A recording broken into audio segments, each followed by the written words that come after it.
অন্যমনস্ক প্রচন্ড। সারাক্ষণ কি এত ভাবো? গুড মর্নিং, কেমন আছো তোমরা সবাই? আমি খুব ভালো আছি। আজকে অনেক দিন পর বন্ধুদের সঙ্গে একটা ব্রেকফাস্ট আড্ডার প্ল্যান হয়েছে।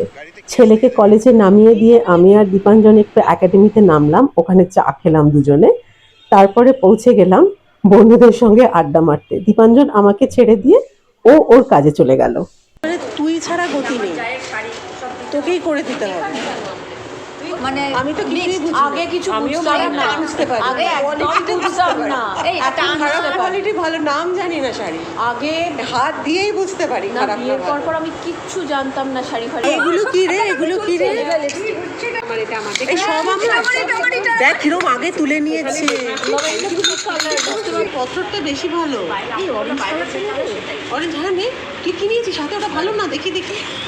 ওটা বাজে কালার, তোকে ভালো লাগবে না। তুই ফর্সা। হ্যাঁ চিনি লাগবে। এই দেখ এইটা পত্র নিয়ে নে, এই সবাই টেস্ট করে দেখি। আমাকে ওই কালারটা দাও। এটা ও নিয়ে নিয়েছে পত্র, তোমাদের দুজনের ব্যাপার। আমি জানি। এটা দে না, দেখি না একটু। আরে নেবো না, দে না, দেখ তো সভ্যের মতন করি। এটা অরেঞ্জ, এটা একটু রেড। এই এটা ভালো, আমায় দে না। নো নো নো, এই প্রিয়া সবার আগে ভালোটা নিয়েছে। না তোর জন্য কিচ্ছু। এটা মনে হচ্ছে শ্রীপর্ণ সিঙ্গাপুর গেছিল আর রুমা কোথায় গিয়েছিল বললো। যাই হোক, সবাই আমাদের জন্য প্রচুর গিফট নিয়ে এসছে আর সেই গিফট নিয়ে কাড়াকাড়ি চলছে, কোনো মানে হয়? লিপস্টিকের বদলে লজেন্স থাকলেও বোধহয় ওই লজেন্সের রং নিয়ে মারামারি হতো। আরে এই তো জীবন, এই মজাগুলো না থাকলে আর কি রইলো জীবনে। ব্রেকফাস্ট খাওয়া চলছে, তার সঙ্গে চা এসে গেছে। আর তার সঙ্গে প্ল্যান হচ্ছে যে একটু বেড়াতে কি করে যাওয়া যায়, সব মায়েরা মিলে একটু একসঙ্গে বেড়াতে যাওয়া। মানে এরকম প্ল্যান প্রত্যেকবারই হয়, কিন্তু তারপরে বাড়িতে গিয়ে আমরা ভুলেও যাই। কিন্তু এবার মনে হচ্ছে যে হলেও হতে পারে, কারণ পত্র লেখা বললো যে না, যেতেই হবে। আর ও যখন একবার বলেছে যে যেতেই হবে, কিছু একটা এমন করবে যে ব্যাপারটা ঘটে যেতেও পারে আর কি। তো সেই নিয়েই এখন আলোচনা হচ্ছে যে আমরা কোথায় থাকবো, কি করব একটা রাত্রির জন্য। আমরা নর্মালি এক জায়গায় হলেই ব্রেকফাস্টটা খাওয়া যে শেষ হয় অমনি বাইরে বাগানটায় চলে যাই, সবাই মিলে ছবি তুলি। কত যে লক্ষ কোটি ছবি আমাদের আছে, কিন্তু যতবার আসবো ততবার ছবি তুলতেই হবে। এবার সেই প্ল্যানটাই হচ্ছে, তাড়াতাড়ি খেয়ে নে, এবার চল ছবি তুলবো, বাগানে যাই, এসব হচ্ছে। তো এই করতে করতে শেষ হলো, এবং পরের দফা শুরু হওয়ার আগে আমরা চলে গেলাম সামনের বাগানটাতে। ফটো সেশন শেষ হয়ে যাওয়ার পরে আমরা সবাই মিলে একটুখানি কোল্ড ড্রিঙ্ক খেলাম, খুব গরম লাগছিল।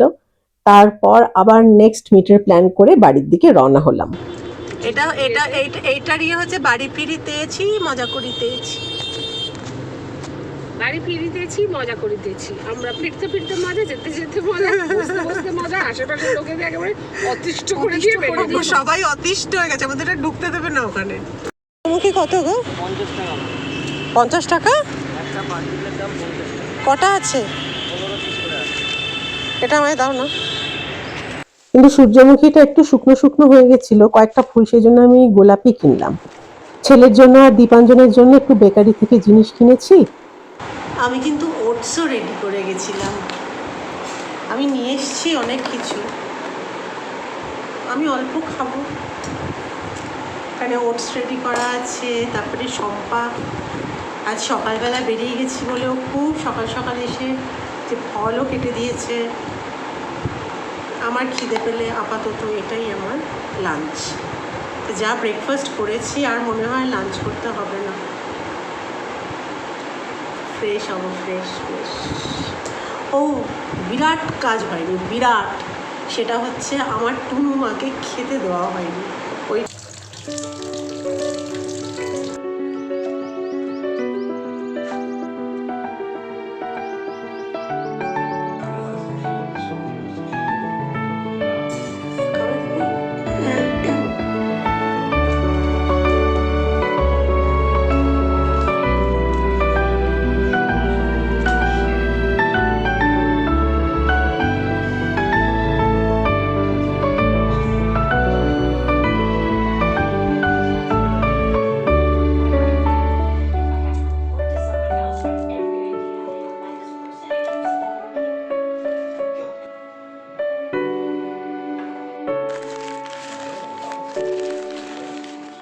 বিকেলবেলা গিয়েছিলাম তমাল কাকুর বাড়িতে।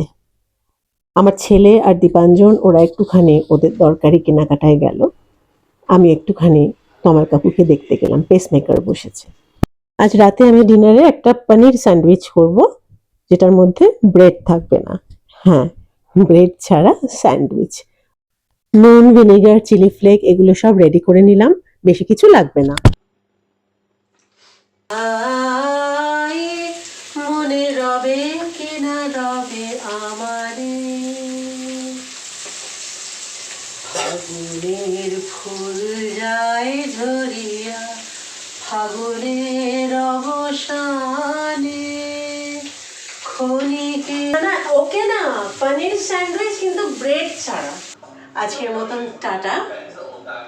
যদি ভালো লাগে তাহলে সঙ্গে থেকো, সাবস্ক্রাইব করো।